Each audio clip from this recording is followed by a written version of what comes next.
Hujan turun tiba-tiba menjelang maghrib, deras dan miring. Seperti sengaja menumpahkan langit tepat di depan pintu masuk mal besar yang lampunya menyala terang. Orang-orang berlari kecil membawa tas belanja, menutupi kepala dengan jaket, berebut masuk ke lobi kaca yang hangat. Di bawah sorot lampu parkiran, seorang perempuan tua duduk di balik gerobak gorengan kecilnya. Minyak di wajan sudah dingin. Kertas pembungkus basah. Uap tipis hilang pelan ditelan angin. Payung reotnya patah di satu sisi, membuat air menetes tepat ke pundaknya. Ia tetap duduk, memeluk lengan sendiri, menunggu hujan reda. Seolah dagangan yang tak laku dan tubuh yang menggigil adalah hal biasa. Tak ada yang benar-benar melihatnya. Sampai seorang perempuan berhenti, membuka payungnya sendiri, lalu memindahkannya ke atas kepala si ibu tanpa banyak kata. Ia sendiri rela berdiri di bawah hujan. Hanya gerakan kecil. Terlalu kecil untuk dianggap penting. Namun entah kenapa, sore itu terasa seperti awal dari sesuatu yang akan mengguncang banyak orang. Kadang hidup memang berubah bukan oleh keputusan besar, melainkan oleh kebaikan sederhana yang dilakukan saat semua orang memilih berlindung. Sebelum mulai ceritanya, yuk dukung channel ini dengan like dan subscribe supaya kisah-kisah hangat seperti ini bisa terus menemani hari kalian. Tulis di komentar nama dan kota kalian, biar kita saling kenal dan terasa dekat seperti keluarga sendiri. Siapkan waktu sebentar, karena cerita hari ini mungkin akan membuat hati kalian campur aduk, antara kesal, haru, dan diam-diam merenung tentang hal kecil yang sering kita abaikan.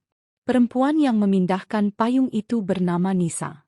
Usianya awal 30-an.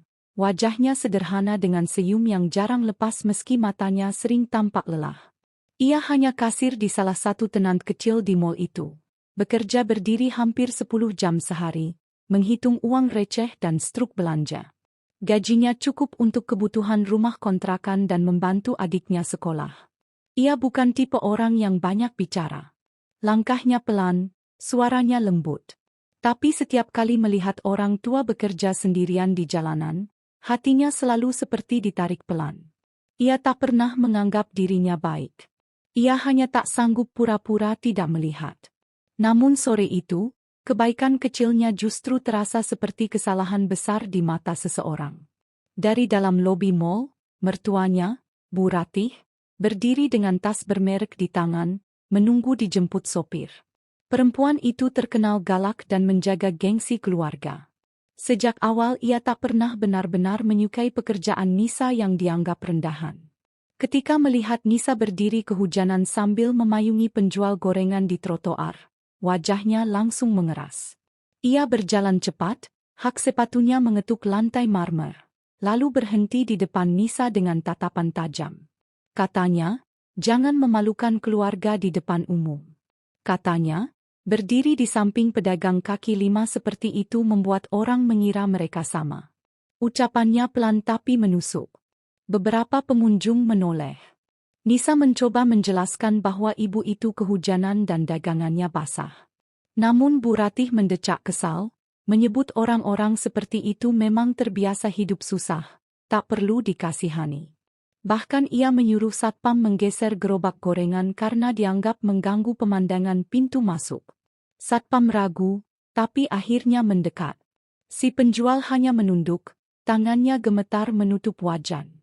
Nisa merasa dadanya panas. Bukan karena dirinya dihina, tapi karena perempuan tua yang bahkan tak bersalah diperlakukan seperti kotoran jalan. Bu Ratih terus mengomel, membandingkan Nisa dengan menantu-menantu lain yang menurutnya lebih berkelas, tak akan mau menyentuh minyak atau bau jalanan. Katanya, kalau ingin dihormati, jangan bergaul dengan orang bawah. Kalimat itu jatuh dingin di udara hujan. Nisa berdiri diam, payungnya masih menutupi si ibu, sementara bahunya sendiri basah kuyup. Di bawah lampu mal yang terang dan gemerlap, ketidakadilan terasa begitu jelas. Kesombongan berdiri hangat di dalam gedung, sementara kebaikan justru harus menggigil di luar. Dan disitulah rasa marah pelan tumbuh. Karena dunia terasa lebih ramah pada gengsi daripada pada hati yang tulus. Hujan belum juga reda ketika lampu-lampu toko mulai satu persatu dipadamkan. Orang-orang bergegas pulang, meninggalkan trotoar yang basah dan bau minyak goreng yang dingin. Nisa tetap berdiri di samping gerobak kecil itu. Payungnya sedikit miring menahan air yang terus menetes. Pundaknya sudah basah, rambutnya lengket di pelipis, tapi tangannya tidak bergerak menjauh. Ia melihat tangan si ibu penjual gorengan gemetar saat mencoba memindahkan wajan dan termos teh ke dalam kardus. Tanpa banyak bicara, Nisa mengambil lap kain dari bawah gerobak, mengelap meja kayu yang becek, lalu membantu menata ulang plastik pembungkus yang hampir hanyut. Gerakannya pelan dan canggung, seperti orang yang belum terbiasa, tapi dilakukan dengan hati-hati. Sesekali ia tersenyum kecil agar si ibu tidak merasa sungkan. Ketika angin bertiup lebih kencang, payung reot si ibu kembali terbalik. Nisa langsung menutup payungnya sendiri sepenuhnya di atas kepala perempuan tua itu, sementara tubuhnya sendiri terkena tempias hujan. Ia pura-pura tidak peduli, hanya menggeser posisi agar gerobak tetap kering. Lalu ia membuka tas kerjanya, mengeluarkan jaket tipis yang biasa dipakai di ruang ber-AC, dan menyampirkannya ke bahu si ibu. Si ibu menolak pelan, tapi Nisa tersenyum dan berkata ia tidak kedinginan. Padahal jari-jarinya sudah pucat oleh udara malam. Melihat dagangan yang tersisa masih banyak, Nisa mengambil beberapa gorengan, membayar lebih dari harganya, lalu membungkusnya rapi. Ia bilang untuk makan malam di rumah. Padahal ia tahu minyaknya sudah dingin. Ia hanya ingin dagangan itu cepat habis agar si ibu bisa pulang. Beberapa kali ia membantu meneriakkan pelan pada orang lewat, menawarkan tempe dan bakwan, suaranya lembut, hampir malu-malu. 2-3 orang akhirnya membeli. Setiap kali ada yang membayar, mata si ibu berbinar sedikit. Cahaya kecil yang membuat dada Nisa hangat. Ketika hujan mulai berubah jadi gerimis, Nisa mendorong gerobak bersama-sama ke sisi trotoar yang lebih teduh. Roda kayunya macet di selokan kecil, dan ia harus menahan napas sambil mengangkatnya pelan. Tangannya kotor oleh lumpur, tapi ia tak peduli. Setelah itu, ia membeli teh hangat dari warung sebelah dan menyerahkannya pada si ibu. Uapnya naik tipis di udara dingin. Mereka duduk sebentar di bangku plastik kecil, berbagi diam yang nyaman. Si ibu bercerita pelan tentang anaknya yang jarang pulang dan cucu yang masih sekolah. Cerita sederhana, tapi diucapkan seperti beban yang lama dipendam. Nisa hanya mendengar, mengangguk, sesekali tersenyum. Saat akhirnya gerobak siap ditutup, Nisa membantu mengikat terpal dan memastikan kompor benar-benar mati. Sebelum pamit, ia menyelipkan beberapa lembar uang ke kantong plastik belanjaan, pura-pura salah menaruh. Ia tidak ingin ucapan terima kasih panjang. Ia hanya ingin si ibu pulang lebih ringan. Lalu ia berjalan menjauh dengan sepatu basah dan tangan dingin, merasa lelah tapi tenang. Di tengah kota yang sibuk dan sering tak peduli, ia hanya melakukan hal kecil. Namun justru disitulah simpati tumbuh. Karena kebaikannya tak butuh panggung, hanya hati yang mau tinggal sebentar di samping orang yang sendirian. Saat hujan benar-benar berhenti dan halaman mall mulai dipenuhi mobil jemputan, suasana justru terasa lebih dingin. Lantai marmer di depan pintu masuk memantulkan lampu terang seperti cermin licin. Nisa baru saja membantu menutup terpal gerobak ketika suara hak sepatu terdengar cepat dari belakangnya. Bu Ratih datang lagi, kali ini bersama 2 temannya yang sama rapi dan wangi parfum mahal. Tas bermerek tergantung di lengannya. Wajahnya kaku seperti baru saja melihat sesuatu yang memalukan. Tatapannya langsung jatuh pada tangan Nisa yang masih kotor oleh lumpur, lalu pada gerobak tua di sampingnya. Tanpa menurunkan suara, ia bertanya sinis kenapa menantunya masih saja berkutat dengan pedagang jalanan. Ucapannya cukup keras hingga beberapa pengunjung menoleh. Nisa menunduk, mencoba menjelaskan pelan bahwa hujan tadi deras dan ibu itu kesulitan sendirian. Namun penjelasan itu dipotong. Bu Ratih mendecak, menyebut Nisa terlalu dramatis. Katanya, orang seperti itu sudah terbiasa susah, tak perlu diselamatkan. Kata, orang seperti itu, diucapkan seolah menunjuk benda, bukan manusia. Dua temannya ikut tertawa kecil. Salah satu berkomentar bahwa bau minyak goreng menempel di pakaian Nisa. Yang lain bilang kasihan anak Bu Ratih punya istri yang kerjanya dekat-dekat kaki lima. Kalimat-kalimat itu ringan, tapi tajam. Nisa merasakan pipinya panas. Ia ingin membalas, tapi lidahnya terasa berat. Sementara itu, si penjual gorengan berdiri mematung, kedua tangannya memegang kain lap yang sudah basah. Wajahnya menunduk dalam, seperti ingin menghilang dari tempat itu. Bu Ratih melangkah mendekat ke gerobak. Dengan ujung sepatunya ia mendorong salah satu roda, membuat gerobak bergeser sedikit. Katanya posisi itu mengganggu pemandangan pintu mal dan bikin tempat terlihat kumuh. Ia memanggil satpam dengan lambaian tangan, menyuruh memindahkan gerobak ke ujung jalan. Nada suaranya seperti memberi perintah pada barang. Satpam ragu, tapi karena melihat siapa yang memerintah, ia mendekat pelan. Si ibu panik, mencoba menjelaskan bahwa itu tempatnya berjualan setiap hari. Suaranya gemetar. Namun Bu Ratih tak mau dengar. Katanya, pedagang liar seharusnya tahu diri. Jangan menempel di gedung bagus seperti ini. Ketika Nisa mencoba menahan gerobak agar tak didorong kasar, Bu Ratih menatap tajam. Katanya kalau Nisa terus membela orang-orang tak jelas begini, jangan harap dihormati keluarga. Bahkan ia menyebut Nisa mempermalukan nama baik suaminya. Kalimat itu keluar dingin. Seolah harga diri seseorang diukur dari seberapa jauh ia menjauh dari orang miskin. Beberapa pengunjung berhenti menonton seperti sedang melihat tontonan gratis. Tak ada yang membantu.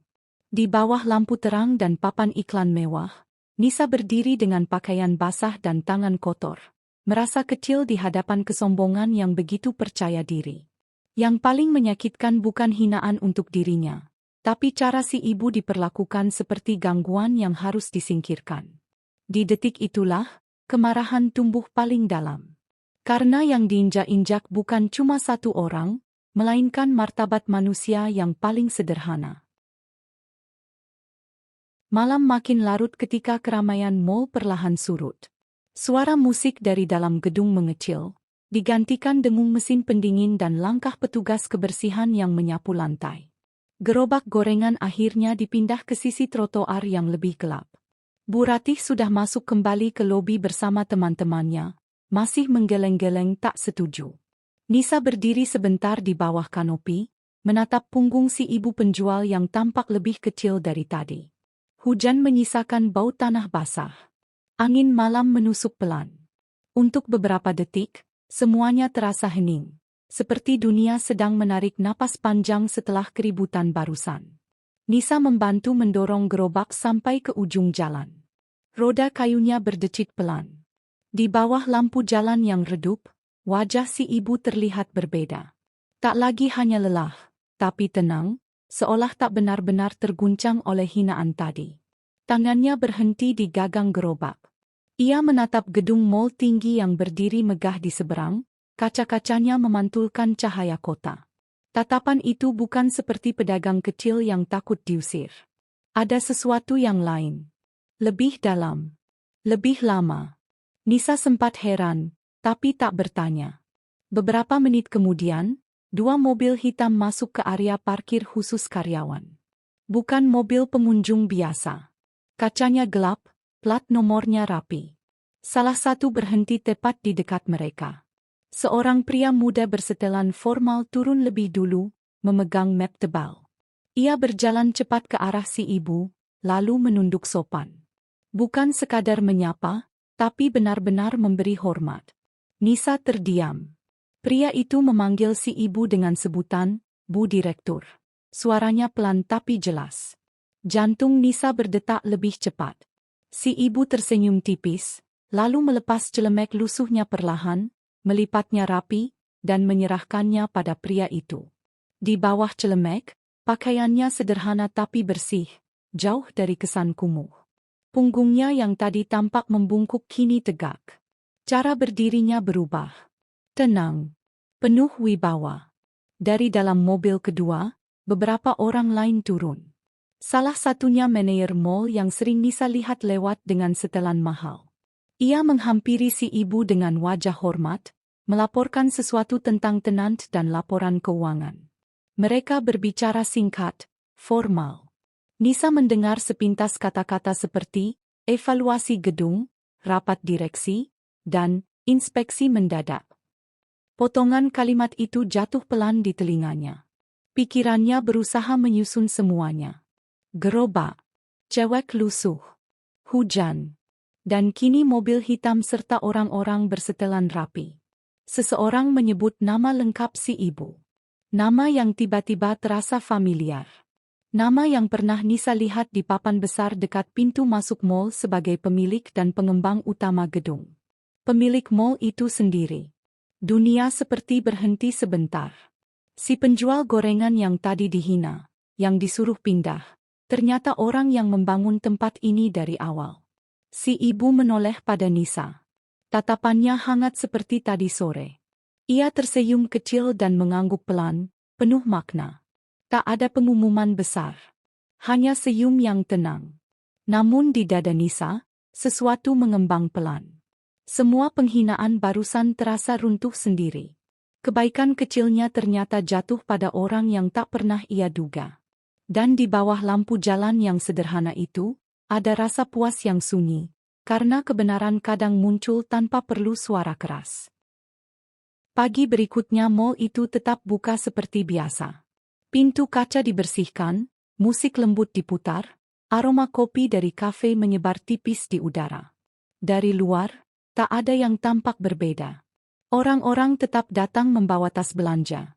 Anak-anak berlari kecil di koridor. Dan kasir-kasir berdiri di tempatnya masing-masing, termasuk Nisa di balik meja kecil tokonya. Ia melipat struk, menghitung uang receh, menjalani hari seperti kemarin. Seolah kejadian hujan dan gerobak gorengan itu hanya mimpi singkat.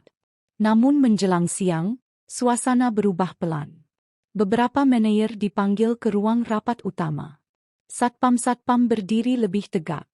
Bisik-bisik terdengar di antara karyawan. Katanya pemilik gedung datang mendadak untuk evaluasi besar. Di ruang rapat lantai atas, perempuan tua yang kemarin memakai celemek lusuh kini duduk di kursi paling ujung meja panjang. Pakaiannya sederhana tapi rapi. Rambutnya disisir bersih. Wajahnya tetap tenang, tak ada bekas marah. Ia tidak menyinggung kejadian semalam. Tidak ada cerita tentang hujan atau hinaan. Ia hanya membuka map dan mulai membahas laporan. Suaranya pelan, tapi semua orang otomatis diam. Ia bertanya tentang perlakuan tenant kecil, tentang pedagang sekitar yang sering diusir, tentang kebijakan sewa yang mencekik usaha mikro. Pertanyaannya sederhana, tapi membuat beberapa orang gelisah. Lalu pembicaraan beralih pada satu nama. Bu Ratih. Ternyata selama ini Bu Ratih mengelola beberapa unit usaha keluarga di dalam mall dengan sistem titip nama, memanfaatkan relasi dan memonopoli beberapa kios strategis. Banyak keluhan masuk tentang sikap arogan dan intimidasi pada pedagang kecil. Tak ada bentakan. Tak ada hukuman dramatis. Hanya data dan angka. Pelanggaran kontrak. Tunggakan pembayaran. Penyalahgunaan fasilitas. Semua dibacakan satu persatu. Keputusan pun datang singkat. Hak sewanya dicabut. Beberapa unit ditarik. Investasi yang selama ini dibanggakan runtuh pelan dalam hitungan kertas. Secara resmi disebut penyesuaian kerjasama. Tapi semua orang tahu artinya. Usahanya tak lagi bisa bertahan. Tanpa akses itu, bisnisnya goyah. Bangkrut bukan karena balas dendam, tapi karena kesalahan sendiri yang selama ini dibiarkan. Ketika Bu Ratih keluar dari ruang rapat, wajahnya pucat. Tas mahalnya tergenggam lebih erat. Langkahnya tak lagi angkuh. Untuk pertama kalinya ia terlihat seperti orang biasa yang kelelahan. Di koridor, ia berpapasan dengan Nisa yang sedang membawa kardus stok barang. Mata mereka bertemu sebentar. Bu Ratih menunduk, suaranya pelan, meminta maaf. Bukan panjang, hanya satu kalimat pendek. Nisa tidak membalas dengan sindiran. Ia hanya mengangguk lembut. Di hatinya tak ada rasa menang. Hanya kelegaan sunyi. seperti melihat hujan berhenti sendiri tanpa perlu dimarahi. Sore itu, saat pulang kerja, Nisa kembali melewati trotoar. Si ibu pemilik gedung berdiri lagi di sana, kali ini tanpa gerobak, hanya memeriksa sekitar sambil berbincang dengan pedagang kecil lain. Ketika melihat Nisa, ia tersenyum hangat, sama seperti kemarin. Tak ada jarak, tak ada gelar. Hanya dua manusia yang saling mengerti. Nisa sadar, hidupnya tetap sederhana. Ia tetap kasir, tetap naik bus, tetap membawa bekal. Tapi hatinya tegak. Ia paham kini, martabat seseorang tidak diukur dari gedung tinggi atau nama besar, melainkan dari caranya memperlakukan yang paling lemah. Dan kebaikan, sekecil apapun, selalu menemukan jalannya sendiri. Terima kasih sudah menemani kisah ini sampai akhir. Dari hujan di trotoar sampai ruang rapat yang sunyi. Kalau cerita seperti ini terasa dekat dengan hidup kalian, dan kalian percaya bahwa kebaikan kecil masih punya arti, dukung channel ini dengan like dan subscribe agar lebih banyak kisah hangat bisa terus kita bagikan bersama. Tulis juga di komentar nama dan kota kalian, biar kita saling kenal seperti keluarga yang duduk bersebelahan, berbagi cerita pelan-pelan. Sampai jumpa di kisah berikutnya. Semoga kita semua tetap berani peduli, bahkan ketika tak ada yang melihat.